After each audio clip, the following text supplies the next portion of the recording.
Hello बच्चों, आज का हमारा टॉपिक है रिफ्रैक्शन थ्रू स्फेरिकल सरफेस। ठीक है ना। आज का हमारा टॉपिक क्या है? रिफ्रैक्शन थ्रू स्फेरिकल सरफेस, यानी हमें किसी स्फेरिकल सरफेस से रिफ्रैक्शन को पढ़ना है। एग्जाम में आपका रिफ्रैक्शन फार्मूला के नाम से डेरिवेशन ड्राइव करने के लिए आता है। एग्जाम की दृष्टि से बहुत आईएमपी है, तो आप लोग देखिए कैसे रिफ्रैक्शन होता है इससे। ठीक है ना। तो आप लोग जानते हैं कि यहाँ पर एक्स वाई क्या है? ये कॉन्वेक्स स्फेरिकल सरफेस है। कॉन्वेक्स स्फेरिकल सरफेस क्या होता है? जिसका ये उभरा हुआ साइड हो। ठीक है ना। जब आपको उभरा हुआ ये इस टाइप से दिखाई दे तो उसको क्या बोलते हैं? Convex spherical surface. ठीक है ना। जिसका सरफेस कैसा हुआ हो? उभरा या कॉन्वेक्स टाइप का हो, उसको बोलते हैं अपन कॉन्वेक्स स्फेरिकल सरफेस। तो यहाँ पर मैंने एक्स वाई एक कॉन्वेक्स स्फेरिकल सरफेस लिया और इसके राइट साइड में ये मैंने मान लिया पूरा का पूरा मीडियम कैसा है? डेंसर। ठीक है ना। जिसका रिफ्रैक्टिव इंडेक्स मैंने माना μ2। ठीक है ना। इसके लेफ्ट में जहाँ पर हमें ऑब्जेक्ट रखना है ये एयर है, यानी रेयर मीडियम है, जिसका रिफ्रैक्टिव इंडेक्स मैंने मान लिया μ1। अब आप जानते हैं कि इसके बीच सेंटर में पोल होता है। पोल से पी और सी से पास आउट होने वाला जो लाइन होता है जिसको बोलते हैं अपन प्रिंसिपल एक्सेस, यानी ये जो लाइन है वो प्रिंसिपल एक्सेस है। ठीक है ना। अब इसके पोल से यू डिस्टेंस पर, इसके पोल से यू डिस्टेंस पर कोई मैंने प्रिंसिपल एक्सेस पर कोई ऑब्जेक्ट लिया है। ठीक है ना। तो इस किसी भी ऑब्जेक्ट का हमें इमेज बनाने के लिए मिनिमम 2 लाइट रे उससे पास आउट करनी पड़ती हैं। ठीक है ना। तो एक देखिए मैंने ये ऑब्जेक्ट ओ से, ठीक है ना, एक मैंने ये नॉर्मली इंसिडेंट की यहाँ पर। ठीक है ना। जो लाइट रे नॉर्मली यहाँ पर इंसिडेंट हो रही। ठीक है ना। तो आप जानते हैं कि जब कोई लाइट रे नॉर्मली इंसिडेंट होती है किसी सरफेस पर तो वो सीधी क्या हो जाती है? सीधी वो विदाउट डेविएट सीधी पास आउट हो जाती, सीधी निकल जाती है। ठीक है ना। और दूसरी लाइट रे मैंने एक ये ले ली, ए लाइट रे। ठीक है ना। जो स्फेरिकल सरफेस के कहाँ इंसिडेंट हो रही? पॉइंट एम पर इंसिडेंट हो रही। ठीक है ना। वैसे इसको जाना कैसे चाहिए? यदि एक ही मीडियम होता है तो इसको ऐसे जाना चाहिए, सीधा जाना चाहिए ऐसे। ठीक है ना। लेकिन आप जानते हैं कि यहाँ पर रेयर मीडियम है और यहाँ पर डेंसर मीडियम है, और लाइट रे कहाँ से कहाँ पास आउट हो रही? रेयर मीडियम से डेंसर मीडियम में। तो वो कहाँ बेंड होगी? कहाँ बेंड होगी? अब टूवर्ड द नॉर्मल, नॉर्मल की ओर बेंड होगी। तो इसके लिए हमें एक नॉर्मल और बनाना होगा। नॉर्मल कैसे बनाएंगे? ये सेंटर ऑफ कर्वेचर और इंसिडेंट पॉइंट को जो ज्वाइन करने वाला लाइन होगा वो आपका क्या कहलाएगा? नॉर्मल। तो ये मैंने नॉर्मल बना दिया। ठीक है ना। ये मैंने क्या बनाया? नॉर्मल। अब आप जानते हैं कि इंसिडेंट रे नॉर्मल के साथ जो एंगल सबटेंड करती है उसको बोलते हैं एंगल ऑफ इंसिडेंट, आई से रिप्रेजेंट करते। अब लाइट रे रेयर से डेंसर मीडियम में एंटर कर रही तो उसको जाना तो चाहिए था सीधा, लेकिन ये क्या होगी? टूवर्ड द नॉर्मल, नॉर्मल की ओर बेंड हो जाएगी। ठीक है ना। सपोज दैट ये इस पॉइंट पर ये क्या हो गई? बेंड। अब आप देखेंगे कि ये लाइट रे सीधी जा रही और दूसरी लाइट रे ये जा रही, तो ये दोनों एक दूसरे को कहाँ इंटरसेक्ट करेंगे? इस पॉइंट पर। तो जिस पॉइंट पर इंटरसेक्ट करेंगे वहाँ पर क्या बन जाएगा? ऑब्जेक्ट का इमेज, जिसे आई से रिप्रेजेंट करते हैं। अब पोल से ऑब्जेक्ट का डिस्टेंस क्या लिया हमने? यू। लेफ्ट में है तो इसको हम साइन कन्वेंशन के अकॉर्डिंग नेगेटिव लेंगे। और पोल से सेंटर ऑफ कर्वेचर का जो डिस्टेंस होता है उसे बोलते हैं रेडियस ऑफ कर्वेचर, जिसे आर से डिनोट करते हैं। और पोल से इमेज तक का डिस्टेंस हमेशा क्या मानते हैं अपन? भी मानते हैं। जो पोल से राइट साइड का जितना भी आपको ये डिस्टेंस दिखाई दे रही है वो सारे के सारे पॉजिटिव लेंगे साइन कन्वेंशन के अकॉर्डिंग, और लेफ्ट साइड का अपन क्या लेंगे? नेगेटिव लेंगे। ये भी जानते हैं आप लोग। और एक चीज़ और याद रखना, डेंसर मीडियम का जो रिफ्रैक्टिव इंडेक्स होता है वो ग्रेटर होता है किससे? रेयर मीडियम के रिफ्रैक्टिव इंडेक्स से। ठीक है ना। अब मैंने यहाँ पर कंसीडर किया ऑब्जेक्ट पर बनने वाला एंगल, वो एल्फा कंसीडर कर लिया। इमेज पर बनने वाला एंगल मैंने बीटा कंसीडर कर लिया, और सेंटर ऑफ कर्वेचर पर एंगल सबटेंड होने वाला जो एंगल होगा वो मैंने गामा कंसीडर कर लिया। और आप लोग ये एक बात और जानते हैं कि जो नॉर्मल और रिफ्रैक्टेड रे, नॉर्मल और रिफ्रैक्टेड रे के बीच में जो एंगल सबटेंड होता है उसे बोलते हैं एंगल ऑफ रिफ्रैक्शन, जिसे अपन आर से डिनोट करते हैं। तो आई होप आपको डायग्राम समझ में आ गया होगा। अब इसके लिए अपन डेरिवेशन को ड्राइव करते हैं, ठीक है ना। किसके लिए? इसके लिए डेरिवेशन ड्राइव करेंगे, जिसे अपन बोलेंगे रेफ्रैक्शन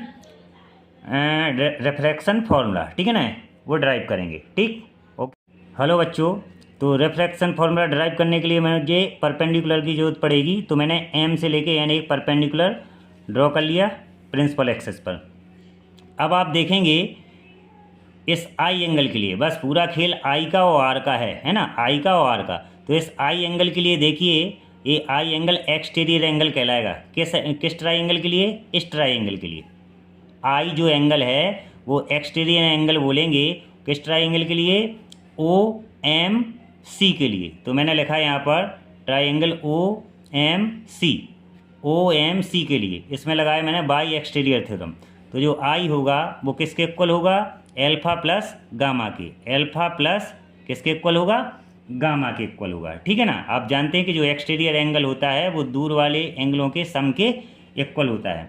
अब आप ये भी जानते हैं इफ़ एल्फा और गामा इज वेरी स्मॉल, जब कोई एंगल बहुत छोटे होते हैं तो अपन एल्फा के प्लेस पर अप्रोक्स क्या लिख सकते हैं? टेन एल्फा लिख सकते हैं। और जो गामा है यहाँ पर, गामा के प्लेस पर क्या लिख सकते हैं? टेन गामा लिखेंगे, ठीक है ना। तो इस इक्वेशन को, ये इक्वेशन फर्स्ट दे दिया। तो आई जो बनेगा वो क्या बनेगा आपका? एल्फा के लिए क्या लिखूँगा मैं? टेन एल्फा प्लस गामा के लिए क्या लिखा मैंने? Ten gamma. This equation number second, ठीक है ना। ये इक्वेशन बना दी मैंने सेकंड। अब और देखिए आर एंगल के लिए, एंगल आर के लिए जो एक्सटीरियर एंगल आर के लिए, अब बच्चों हमें आर की वैल्यू निकालना है। अभी हमने आई की वैल्यू निकाल ली, टेन एल्फा और टेन गामा के फॉर्म में। अब आर की वैल्यू निकालने के लिए हमें इस ट्राइंगल में लेना होगा एम आई सी या फिर एम सी आई, ठीक है ना। तो नाउ अगेन ट्राइंगल मैंने क्या लिया? एम सी आई। इसमें भी आपको वही लिखना है वाई एक्सटीरियर थ्योरम। तो इस ट्राइंगल के लिए आप देख सकते हैं, इस ट्राइंगल के लिए जो एक्सटीरियर एंगल है वो क्या कहलाएगा? गामा। तो गामा किसके इक्वल होगा? आर प्लस बीटा के। यहाँ पर जो गामा होगा वो किसके इक्वल होगा? आर प्लस बीटा के इक्वल, ठीक है ना। गामा किसके इक्वल होगा? आर प्लस बीटा के। तो यहाँ से यदि मैं आर की वैल्यू फाइंड आउट करूँ तो आर क्या हो जाएगा आपका? गामा माइनस ये बन जाएगा आपका बीटा, ठीक है। और वही कंडीशन अगेन लगाएंगे कि गामा और बीटा बहुत कम है, वेरी स्मॉल हैं। तो गामा के प्लेस पर मैं क्या लिखूँगा? Ten gamma. और बीटा के प्लेस पर क्या लिखूँगा मैं? Tan beta. तो यहाँ पर मैंने लिखा ये, आप देख सकते हैं। सबसे पहले ये क्या है? आर। तो आर के प्लेस पर मैंने क्या लिखा? आर लिखा। और एक गामा के प्लेस पर लिखूँगा टेन गामा और बीटा के प्लेस पर लिखूँगा मैं टेन बीटा, ठीक है ना।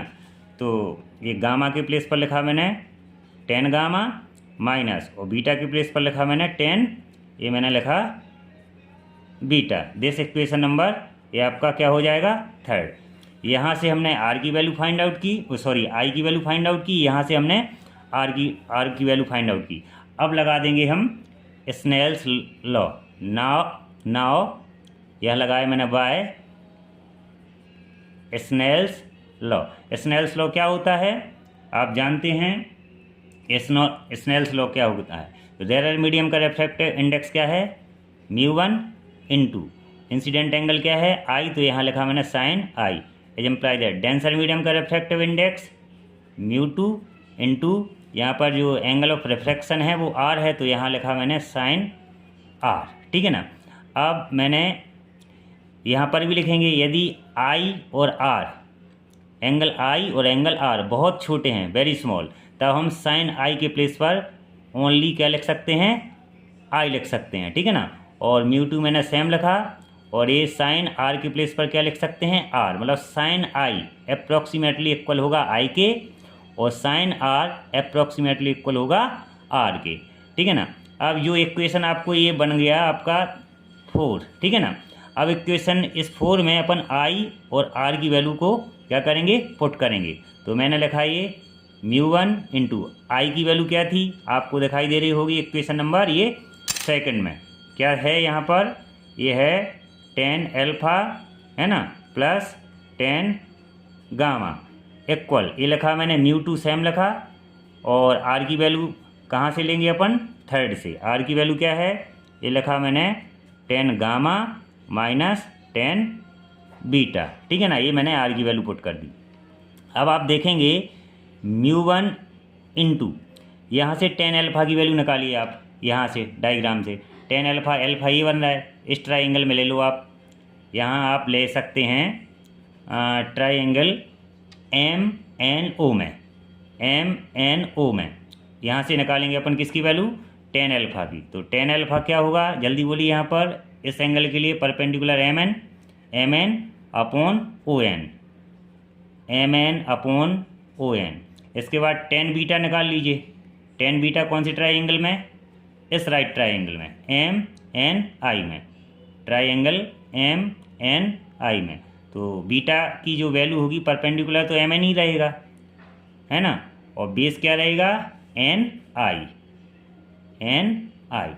अब निकालना है हमें किसकी वैल्यू, गामा की, टेन गामा की। तो टेन गामा इसमें इस ट्राइंगल में ले लीजिए MNC में, ट्राइंगल MNC में क्या टेन गामा, और किसके इक्वल होगा, परपेंडिकुलर तो आपका MN रहेगा, आप देख सकते हैं MN अपॉन NC। ये वैल्यू सारी की सारी ये वैल्यू कहाँ रख देंगे, इस इक्वेशन में, इस इक्वेशन में अपन पुट करेंगे। तो वो आया μ1 इंटू टेन अल्फा के प्लेस पर क्या लिखा मैंने, MN upon ON plus ten gamma के प्लेस पर MN अपॉन NC, ठीक है ना, इक्वल, ये μ2 मैंने सेम लिखा इंटू टेन गामा के प्लेस पर MN अपॉन NC और माइनस टेन बीटा के प्लेस पर MN अपॉन NI। अब आप देखेंगे यहाँ MN कॉमन हो जाएगा और यहाँ से भी MN कॉमन, तो यहाँ से MN से MN पूरा ये कैंसिल आउट हो जाएगा दोनों तरफ से, MN ये कॉमन जाएगा बाहर, यहाँ पर भी MN कॉमन, तो MN से MN ये कैंसिल हो जाएगा। तो यहाँ क्या बचा आपका μ1 इंटू वन अपॉन ये लिखा मैंने ON plus one upon NC, ठीक है ना, इक्वल μ2 इंटू ये वन अपॉन क्या कहलाया आपका NC माइनस वन अपॉन क्या कहलाएगा आपका NI।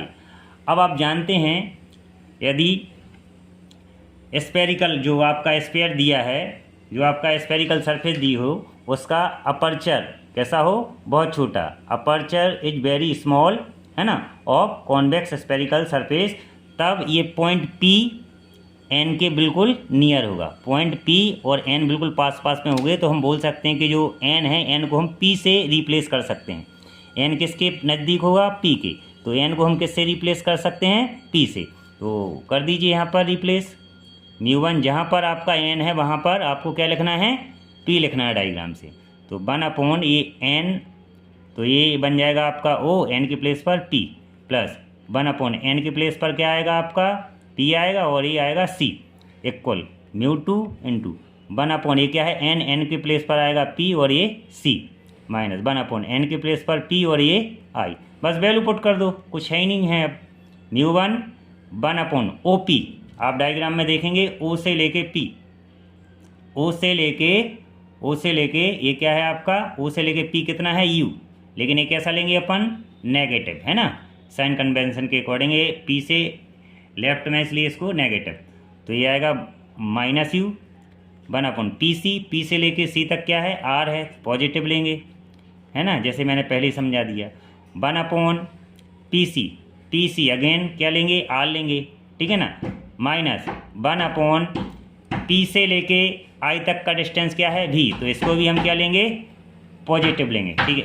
एक आगे सॉल्व कर लेते हैं आगे है ना, तो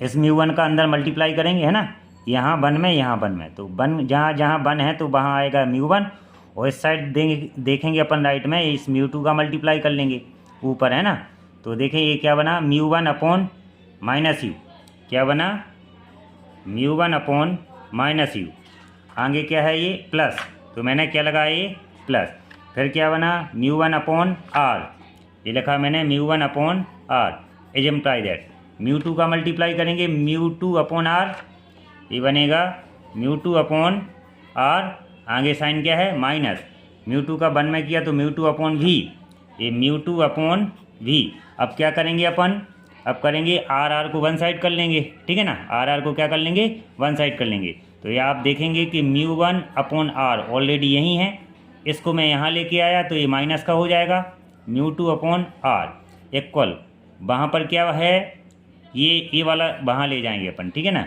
ये जो है म्यू 1 अपॉन माइनस यू, इसको वहाँ ले गए तो ये किसका बन जाएगा, म्यू 1 अपॉन यू, ये बन जाएगा आपका प्लस का, और माइनस का क्या है यहाँ पर म्यू टू अपॉन वी, ठीक है ना। यहाँ से यदि आर कॉमन कर लें, एलसीएम ले लें, आर आ जाएगा तो वहाँ क्या हो जाएगा म्यू 1 माइनस म्यू 2, ठीक है। इज एम्प्लाई दैट यहाँ पर क्या है आपका mu 1 upon you minus mu 2 upon sorry यहाँ पर क्या है आपका भी। तो ये आपका ये फॉर्मूला आ गया आपका, जिसको बोलते हैं अपन रिफ्रैक्शन फॉर्मूला। बच्चों इसको और में क्या लिख सकते हैं, इसको और भी लिख सकते हैं, ये पूरा का पूरा ये लेफ़्ट वाला यहाँ ट्रांसफ़र कर देंगे और राइट वाला यहाँ ट्रांसफ़र कर देंगे। तो आप देखेंगे ये माइनस का म्यू टू अपॉन भी यहाँ आएगा तो म्यू टू अपॉन भी प्लस का बन जाएगा, और म्यू 1 अपॉन यू ये यहाँ आएगा तो ये किसका बन जाएगा म्यू 1 अपॉन यू, ये प्लस का है तो माइनस का बन जाएगा, और ये वाला पूरा पोर्शन वहाँ जाएगा तो ये पलट जाएगा, है ना, म्यू 1 माइनस म्यू 2 है तो ये बन जाएगा म्यू 2 माइनस म्यू 1 अपॉन में क्या आएगा आर, क्योंकि इसका भी साइन चेंज होगा, साइन चेंज होगा तो ये माइनस वाला प्लस का और प्लस वाला किसका बन जाएगा माइनस का। तो इसको बोलते हैं अपन रिफ्रैक्शन फॉर्मूला। आई होप आप लोगों को समझ में आ गया होगा। आप लोग चैनल को लाइक कीजिए, सब्सक्राइब कीजिए और शेयर कीजिए, और कमेंट्स में ज़रूर बताना, जो चीज़ समझ में ना आए तो आप कमेंट्स करके बताना, मैं आपको अगेन दोबारा से बता दूंगा। ओके बाय, धन्यवाद।